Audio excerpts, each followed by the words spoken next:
दाखवल्या तर होत्याच, पण एका मुलीचं ठरलेलं लग्न मोडलं आणि हे सगळं मला बरं लग्नात कळावं शेकडो माणसांसमोर.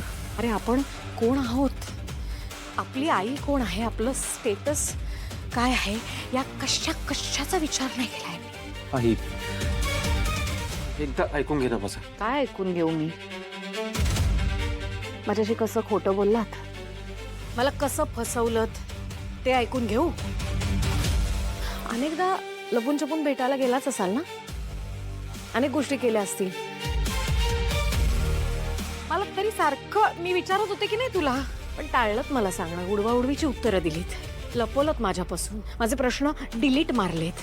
तर मला कसं फसवलं, कशा पद्धतीने फसवलं हे सांगणार आहात का?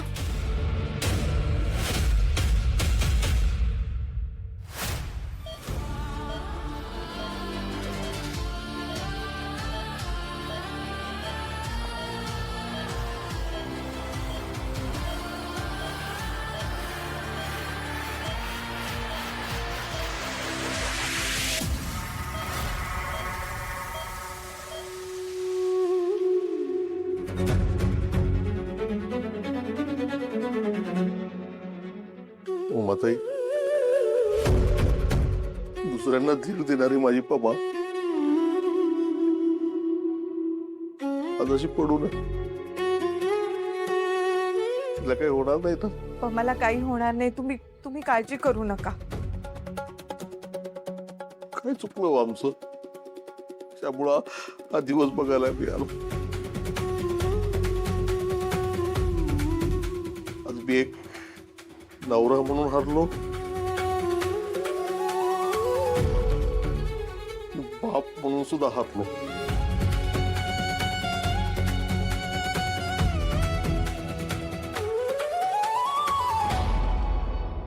आई अगं परिस्थितीच अशी होती की मी काहीच बोलू शकलो नाही. याने त्या आसावरीसाठी सुसाईड अटेम्प्ट केला. मी सांगणार होतो तुला, पण तेव्हा याची मनस्थिती नाजूक होती. हा ऐकायला तयार नव्हता. त्या फॅमिली बरोबर दिवसेंदिवस वाद वाढत चालले होते. मी हे सगळं मी त्यावेळी तुला सांगितलं जरी असतं ना, तरी तू हे एक्सेप्ट केलं असतंस का? तुझा स्ट्रेस वाढला असता, अजून काहीतरी विचित्र घडलं असतं म्हणून मी काहीच बोललो नाही. आणि या सगळ्यात त्या आसावरीचं लग्न ठरलं. ते जरी ठरलं नसतं ना, तर निदान वेळ मिळाला असता, दोन्ही फॅमिलीशी बोलता आलं असतं. आणि मला खरं तर तेच करायचं होतं, पण यांची लग्नाची लगबग सुरू झाली आणि माझ्या हातात कुठलाच कंट्रोल राहिला नाही.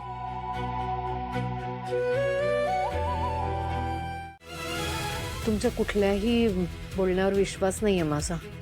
हे प्लीज असं बोलू नकोस प्लीज.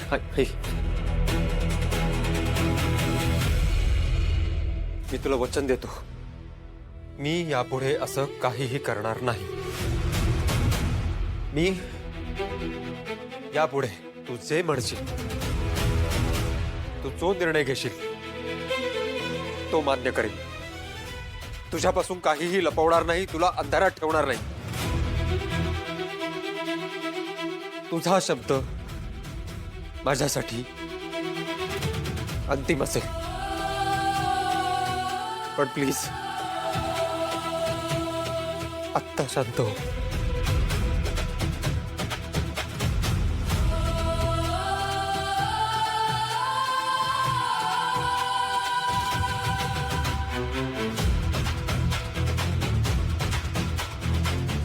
एकदा का मुलं आईशी खोटं बोलायला लागली, मुलांनी दिलेलं वचन मोडलं की मुलं परत असं करणार नाही याची आईला खात्री नसते.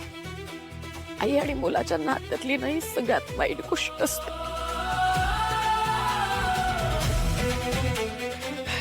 मग ऐका,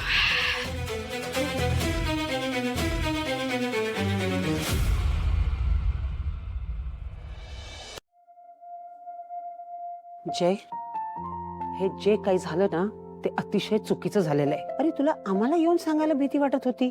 तेजस्विनीचं मी समजू शकते, पण मला तरी येऊन सांगायचं ना. हे ज्या पद्धतीने सगळं घडलंय ना, हे अतिशय चुकीचं झालेलं आहे, अजिबात बरोबर नाहीये. आय नो आजी, हे सगळं या वे मध्ये समोर यावं असं आम्हाला पण नव्हतं वाटत. पण आसावरीला त्या कंडिशन मधनं बाहेर काढणं गरजेचं होतं. नाहीतर ना आज काहीतरी टेरेबल झालं असतं. तूच सांग ना, आईला कितीही पटवून सांगितलं असतं तरी हे ऍक्सेप्ट केलं असतं का तिने? म्हणूनच खूप वेळा ठरवून सुद्धा आम्ही नाही सांगू शकलो. प्लीज तू बोलशील का तिच्याशी? बोलते, पण आता लगेच नाही रे. ती आता खूप जास्त दुखावलीये, ती खूप रागात आहे आता. तिला थोडं शांत होऊ दे, मग मी बोलते तिच्याशी. खरं म्हणजे मला आहे ना या क्षणाला एकच काळजी वाटते, आणि ती म्हणजे प्रमिला ताईंची. त्यांना लवकर बरं होऊ दे, बाकी सगळं आपण नंतर बघू. जा, तुम्ही दोघं रूम मध्ये जा, आराम करा, सगळं ठीक होईल.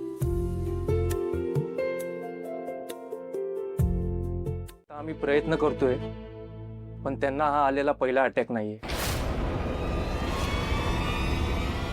म्हणजे त्यांना यापूर्वी पण एक अटॅक येऊन गेलेला आहे.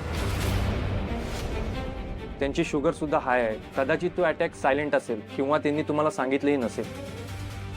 मला खरंच काहीच माहित नाहीये, पण असं अटॅक येऊन गेला आणि आम्हाला समजलंच नाही. असं कसं होईल डॉक्टर? मिस्टर परब, हे मी नाही सांगू शकणार, पण त्यांना याआधी डेफिनेटली अटॅक येऊन गेलेले आहे. कदाचित त्यांनी आणखीन काही कारणांमुळे तुम्हाला सांगितलं नसेल. काही नाही हो डॉक्टर, मला पूर्ण टेन्शन नको म्हणून सांगितलं नाही आम्हाला.